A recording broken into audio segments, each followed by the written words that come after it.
या अल्लाह जल्ल जलालहू या रहमान या रहीम करीम रब अॼु घर में महबूब जी लख सलवात पढ़ी थसे।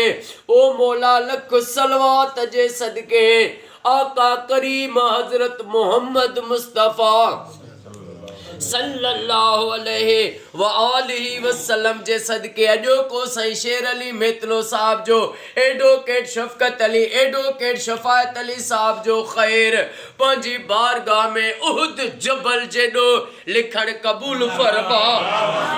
अल्लाह तोखे वास्तो वा अम्मा खातून जन्नत अम्मा फातिमत ज़हरा सलामुल्लाह अलैहा जो हिल घर के क़यामत ताईं ऐं जेके भी बाना पंहिंजे घरनि में लखु सलवात पढ़नि था उन्हनि जे घरनि के क़यामत ताईं आबाद फरमा।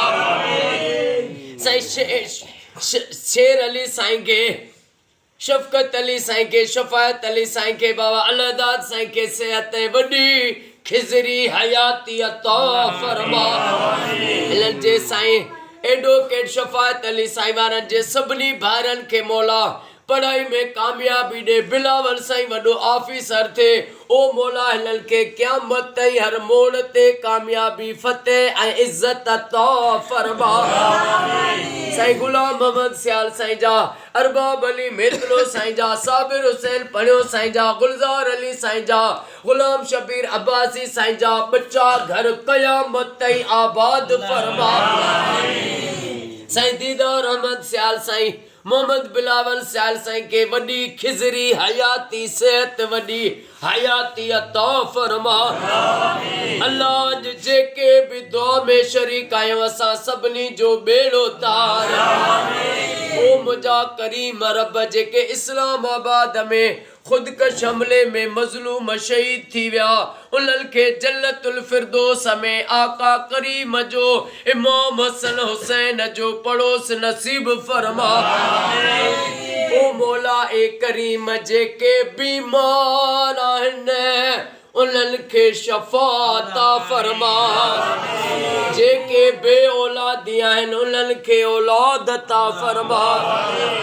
जेके बेरोज़गार आहिनि उन्हनि खे रोज़ी अता फरमा। सॼी दुनिया में हर सुन्नी शिया मोमिन जे घर में लख सलवातूं पढ़ियूं वञनि या दुआ क़बूल फरमा। शफाअत अली साईं जेके भी दिल में सोचनि था जे लाइ भी दुआ जे लाइ सोचनि था उन्हनि जा बेड़ा पार फरमा। इन्नल्लाह व मलाइकतहू युसल्लूना अलन नबी या अय्युहल्लज़ीना आमनू सल्लु अलैहि व सल्लिमू तस्लीमा।